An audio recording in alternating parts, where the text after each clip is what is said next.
gudoomiyaha golaha shacabka gudoomiye ku-xigeenada dhammaan xubnaha baarlamanka wasiirka wasaaradda gaashaandhigga bahda saxaafadda iyo guud ahaan marka sharafta kale waxaan ku salaamayaa salaanta islaamka assalaamu calaykum waraxmatullahi wabarakaatuh salaan kadib runtii aad iyo aadaan idinkugu mahad celinayaa waqtigan aad na siiseen naguna weydiinaysaan muxuu ahaa ii sheege su'aalaha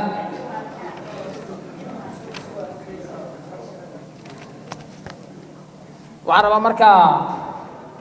inaan ku soo koobo inta markaa aan is leeyahay runtii way kaa qusaysaa oo way kaa taabanaysaa ka taliya ahaan waxaan rabaa inaan ku hormaro su'aalihii ahaa xildhibaan odowa wasiirkii hore arrimaha gudaha oo ahaa afar su'aalood oo su-aasha koobaad aheeday ciidanka gorgor ee la geeyey meesha la yidhaahdo maxay ahayd ii sheege dhuusama reer galmudug ciidanka gorgor waa ciidan ka mid ah ciidanka xoogga dalka Soomaaliyeed waa qayb ka mid ah ciidamada danab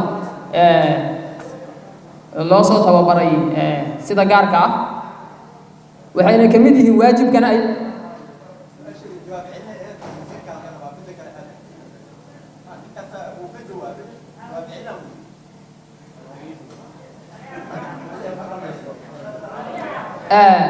xildhibaane adoo mahadsan inaan dhameeyo iyo ogolo sababtoo ah xildhibaanadu waxaan ka codsanaynaa markay hadlayaan ay ka jawaabayaan wasiirka iyo taliyaha loo daayo annaga hadda la weydiiyo haddii ay wax ka jawaabi waayaan laakiin halaga daayo inta ka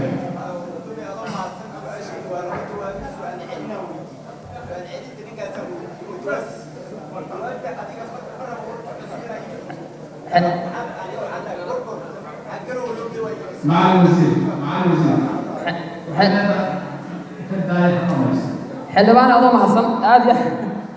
aad kugu mahad celinaa laakiin waxaan rabaa inaan adoo iga raaliya inaan kuu sheego su-aasha muxuu ahaa ii sheege saddexaad iyo su-aasha koobaad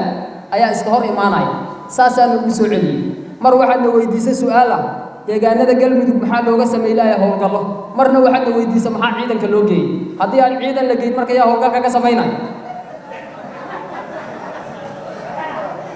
sababta aan ugu soo celiyey xildhibaankayga qaaliga ah horta waa sababtaas marka sida aad la socotaan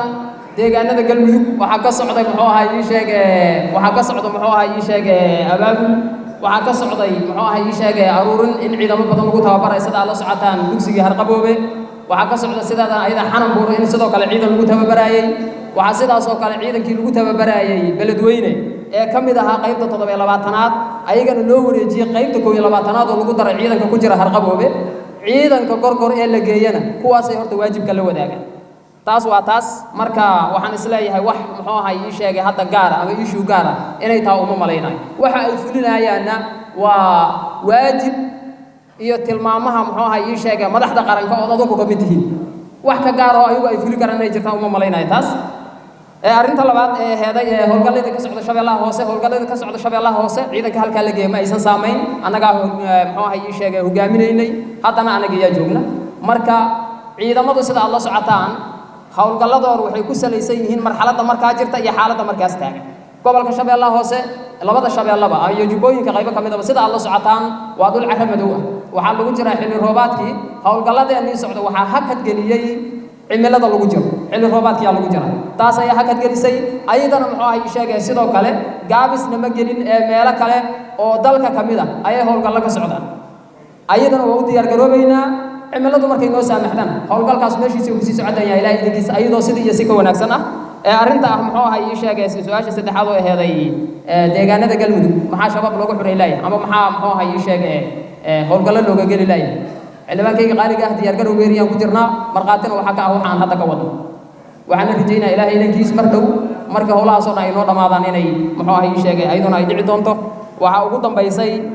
arrin aheeday xoogaga waxaan isleeyahay taas wasiirka ka jawaabay wax hadda gaar oo aniga ay qusay ma ahan waxaa ku xigay xildhibaan saabir oo ahaa istaafyada su-aasha koobaad arrinta istaafyada waxaa dhowr mar lagu soo celceliyey amarka yaa bixiyey amarka horta waxaa bixisay xaaladda dhacday xaaladda dhacday amarka bixisay xildhibaanadayda qaaliga ah waxa aan ka fikirayno waa amniga dalka waxa aan ka fikirayno waa amniga madaxda qaranka ee adunku aad tihiin sharci dejinta ugu sarreysay waxaan dhahay ilaalayaashiinni waxaan bannaanka u taagannahana waa adinka askariga jidka taagan ee laamiga roga habeen iyo maalin waxa uu taagan yahay waa adinka qalad marka shaqo lagu jiro boqolkiiba boqol wax walba saxay noqonaya lama dhihi karo way imaan karaan dhaliil way imaan kartaa qaladaad laakiin waxaa muhiima sida lagu sixi lahaa in la fiiriyo arrinta ayada ah waxaad la socotaan iridka kashmiir syl area syl waa dhacdadii shanaad amba lixaad oo ka dhacaysa laba dhacdoo dhacdooyinkaas ka miduhu waxay ku dhaceen sida hadda dhacdada ugu dambaysa ay ku dhacday dad isu soo ekaysiiyey ciidamada amniga oo lugaynaya oo aakhirkii ay sababtay inay hoteeladii ay gudaha u galaan sidaas daraaddeed waxaa timiday waa la kala gara waayey su-aal kale oo soo socotay noqon doontaa oo aheeday sababta ay meeshaas u yimideen maxay tahay sababta ay meeshaas u yimideen waxay aheeday ciidamadii istaafyada ahaa marka ay soo dhaafaan jagboyntiyadii madaxtooyada waxay imaanayaan iridka dhammaan halkaasaa lagu dejina isma garanayaan colol kala duwanay ka tirsan yihiin qofka soo dhex galana lama garan karo askarigii ilaalada ahaa ee ama jooga tiyaatarka ama jooga ceelgaab ama jooga sayidkana ma jooji kariyo askariga lugaynaya sababtoo ah 300 oo askari 400 oo askariya gadaashiisa fadhiisa marka ma istaafyadii la socda madaxda qaranka ma shabaaba oo ma midkii cadowga ahaa ee ummadda inuu dhibaateeyo doonaya taas ayaa horta muxuu ahaa ii sheegay keentay iyo baaristii dhacdada oo weli socota in la yiraahdo jagboyntiyada ugu horeeya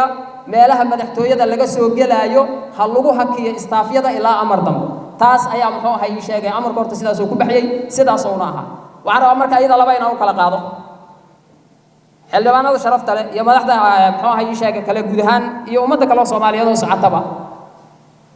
qofuna waa qof gudbaayo wadada isticmaalaya oo toos u gudbaaya oo inya ka soo gala tiyaatarka sayidka ka baxay ama inya ka soo gala tiyaatarka ka gudbaaya ceelgaab qofkaas mas'uuliyadda uu doonayo haayo istaafkiisu ma laga dejinayo gaarigan uu la gudbaa amarkaasna waa ka bixina cidda istaafka laga reebayo waxa waaye qofka inya kala soo gala tiyaatarka marka uu yimaado area SY ama jagboyntiyadii madaxtooyada uu ka soo gudbo doonaya dhaxdan inuu istaafku ku dejiyo oo gudaha soo galay ama xarunta baarlamaanka soo aadiyo ama xafiisyada kale oo muxuu ay sheegay dawladda ha aadiyo arrinta kale oo ayadana sidaas oo kale ayadana aan amarka ka bixinay rijaynayna ayaduna inay fusho dhaliilo way ka imaan karaan waana saxayna waa dadka madaxda ah ama xildhibaan ha noqdo ama mas'uuliyad kale ha haayo gudaha xayndaabka degan ayagana sidaas oo kale istaafyada hore inay la soo gudbaan maadaama guriyada hore gudaha ku yaaliin taas marka waxaan isleeyahay taasana aydan ugu gudbayaa arrinta Eritrea ciidan loo qaaday anu kulay ma garanayo tay wasiirkuna meel kale wada ciidan ka keenayo ma aysan jirin Eritrea ciidan loo qaaday xoogga dalka Soomaaliyeed anu kulay ma ogi taas waxaan isleeyahay xildhibaano kale oo waxa jiray ku soo celiyay mudana gudoomiye su'aasha aheeday istaafyada jawaabta aanu haynana taas waay waxaan isleeyahay marka dhamaanteer inay sidaas looga dhamaataan aan rijaynaa arrinta istaafyada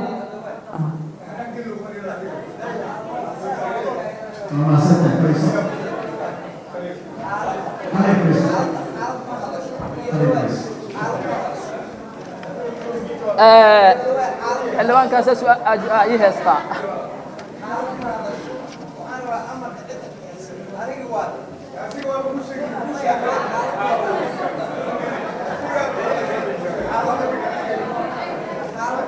xildhibaane waxaan rabaa waa mahadsantahay aad u mahadsantahay xaaladda marka aan ku leeyahay amar marka la bixinayo sideedaba wuxuu ku yimaadaa markaas marxalad taagan oo sababta amar in la bixiyo inay jirto taasaa keenta amarku inuu baxo anaa bixiyaha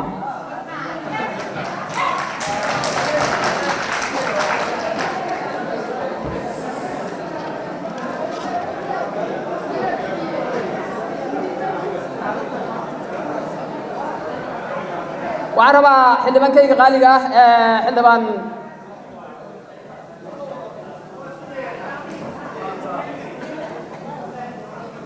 xildhibaan waa kuu soo socdaa kama tegi xildhibaan mahad salaad wuxuuna weydiiyey su-aal heeday muxuu ahaa ii sheeg istaafyada ayada taas waxaan isleeyahay meeshaas istaafyada inooga baxday wuxuu kaloona weydiiyey su-aal heeday gado gobolka gado ciidamo Etoobiyaan oo soo galay waxaan u malaynayaa horta waagii dagaaladii meelahan ka socdeen waxaan sheeko ku maqlay nin Etoobiyaan ah loo yimid qoladii dagaalada waday marka waxa la yiri dadka shacabkii iyo kuwa kale waa isku darteen kuwa dagaalamay marka wuxuu yiri laba Soomaali ma kala garan karo waxaan rabaa horta golaha shacabka dalkan waxa ku sugan ciidamo amisom Etoobiyana qayb ay ka tahay marka askariga Etoobiyaanka ee geeda socda waxaan u maleeyaa in sharciyada ay ku yimideen waxay ku yimideen sharciyad baarlamaanku ansixiyay ku yimideen waxaan rabaa waa u soo socda xildhibaankayga laakiin waxaad xisaabta ku darsataa mar hadduu joogo Etoobiyaanki kale anigu laba tuuta kala garama karo isla Etoobiyaan isla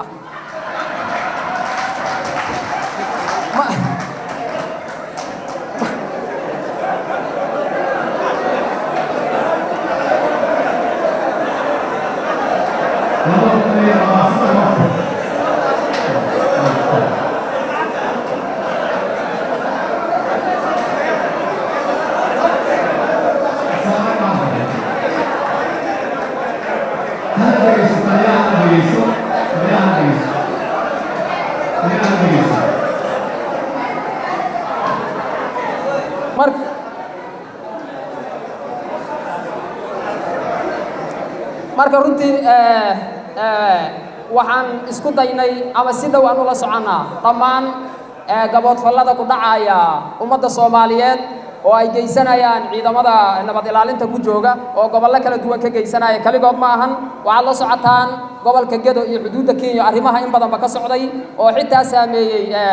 ganacsigii wadanka qaybo kamid ah saameeyay la socotaan meeshaas kaligeena ma aha waxaan isleeyahay marka gaboodfalladaas dhacaya waa mid guud ahaan qaranka oo xildhibaanadu ay yihiin hay'adii ugu sareysay u taalo qusaysana maxaan isleeyahay marka inaan si hoos in loo fiiriyo si hoos in loo fiiriyo u baahan tahay isleeyahay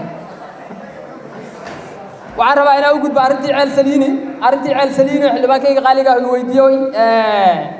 waa sax ceel saliini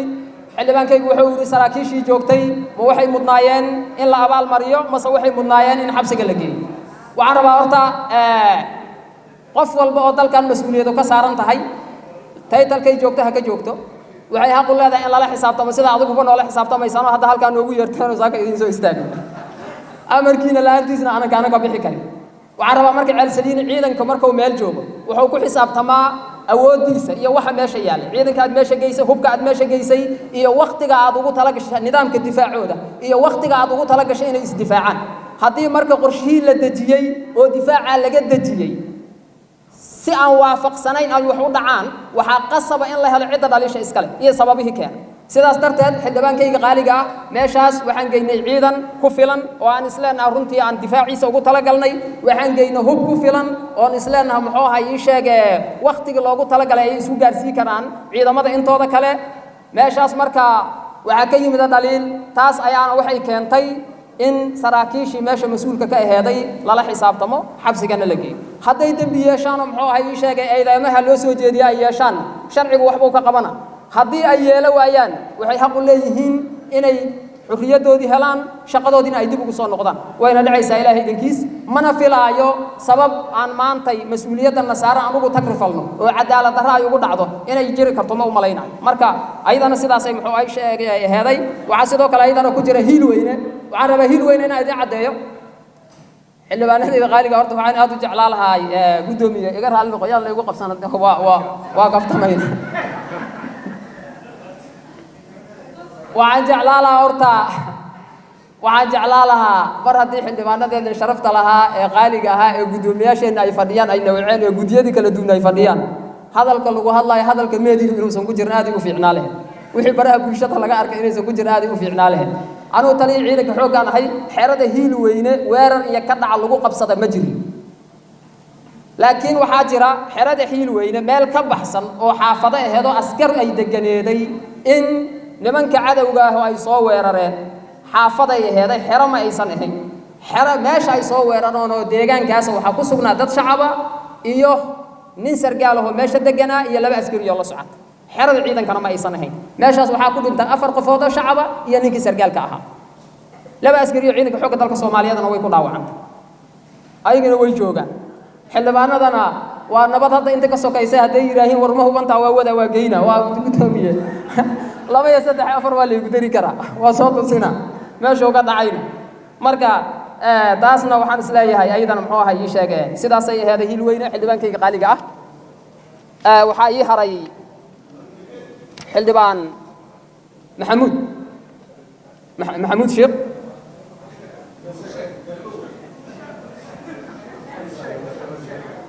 run sheeg miya oo waa fiican taabe waa aad u fiican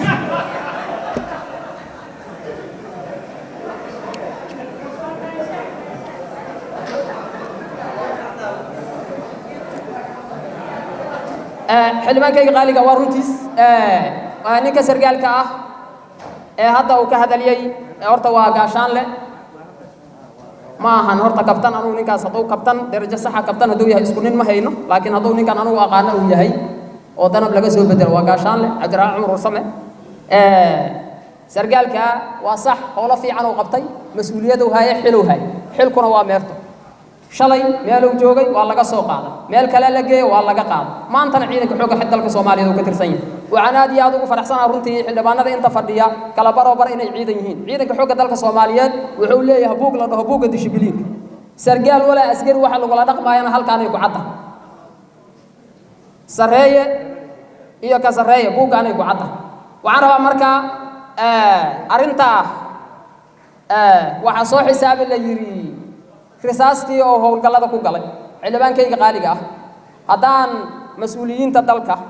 oo weliba hay-addan ay tahay hay-addii sharci dejinta waxa laga hadlaya aan realitiga dhabtaa laga sheegin oon run laga sheegin wax walba way qaribmayaan haddii aan la isla xisaabtamin oo adigu aadan nala xisaabtamina oo annaga inaad nala xisaabtantaa waxay ka imaan kartaa mas-uuliyadda noola dhiibay oo aad noo dhiibateen inaan annaguna aan kula xisaabtan cidda iska laheed laakiin haddii aad nagu qabsataan inaan kula xisaabtano oo dahdaan hebel see loo xiray askari hebel soo meel heble u tegay hadda waxaa imaanaysa maxaad igula xisaabtamaysaan waxa dhawaad igula xisaabtamaysaan waxaa imaanaysa aniguna inaanan u helin runtii muxuu ahay ii sheegay jawaabaha saxda inaanan u helina igu dhacaysa sargaalka marka asiga ah mas-uuliyadu hayay waa laga soo qaaday haddana waa reestaysan yahay sababta uu reestaysan yahana wuxuu leeyahay canaan wuxuu leeyahay ganaax wuxuu leeyahay reesto wuxuu leeyahay xabsi waxayna ku caddaha buuggan halkaan yahay nidaamkaasaan u marnay xildhibaankayga qaaliga waa jeclaa lahaa ciidanka xoogga dalka Soomaaliyeed waa ognahay siyaasad oo iska qaab daran ama si kala ah inay iska jirto waa laga yaabaa iga raali noqda laakiin inaysan saameyn aadan u jeclaa lahaa haddii aan samayno inaan annaga ku xidgudubno qofna sida maanta baad noogu yeerteen noogu yeera qodobada cadoon kula xidgudubno noo soo bandhiga sharciguna waxa naga qabto waana ku qanacsanna arinta heedada lacaadaha xildhibaankayga qaaliga horta waxa horta aad nasiib daro waa inaad marna aad muxuu ahaa ii sheegay sargaalka u doodo iga raali noqo xildhibaankayga ya waxaan nasiib daro marna inaad sargaalka u doodo marna aad haddana ku soo celiso tiraado dalacaduhu waxay ku baxaan qabyaalad xildhibaan adaa qabyaaladda ka sheekaynaya maxaa dalacada inay ku baxaan diiday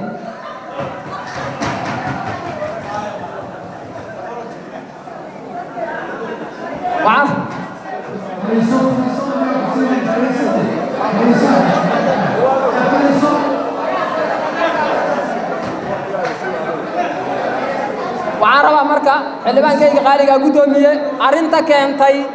arinta keenta marka xildhibaan waa kaaga jawaaba waxaan jeclaa lahaa madaxdayda tahay ganaaxa xataa adigu waa igu dhufa kartaa adoon igu xanaaqinin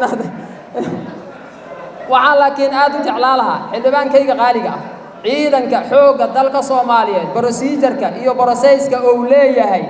arintan dalacaadaha aniga inta aan ka ogahay waxaan u marnaa system saddex arrimood ay ku timaadaa kow qofku inuu aleebi ka yimid oo kulliyad ka yimiday labo in markaa uu yahay qof meerita ku dalacaaya oo mudnaan lagu dalacsiinayo saddex inuu yahay qof baahi ka jirta ciidanka xoogga dalka Soomaaliyeed dartiis lagu qaadanayo intaasoo sababood ayay ku timaadaa wixii ka dheeriyana waa wax naga dul imaanaya anigu waxa meertadii galaysa waxan muxuu ay sheegay naga dul imaanayo kale anigu taas ma hay marka xildhibaankayga qaaliga tan dalacaadahana aniga inta aan ka ogahay waxa inta dheer xafiiska taliyaha ciidanka xoogga dalka Soomaaliyeed waxa yaala dhamaan wax allaala iyo wixii dalacaada loo soo jeedinayo iyo sida ay ku imaanayaan faylka marka la tago waxa yaala fayl la yiraahdo galka dalacaadaha waxaan aad u codsalaha haddii ay jiraan gudiyo ku shaqaleynaya soo baxaan ayna weydiiyaan faylasha dalacaadaha iyo sida ay ku yimaadiin iyo procedure-keeda iyo waxa ay yihiin hadday dad meel gaara laga keenay yihiin iyo haddii ay yihiin bahalka laakiin arrintaan kuu soo qaatad xildhibaankayga ka xanaaqayso waxaa cajiib igu noqotay inaad sargaalkiina ay gal hadasho darajana aad ka hadasho aniguna aan taliyo oo igu aamini weyso taas si kale ila noqotay aad iyo aad u mahadsantihiin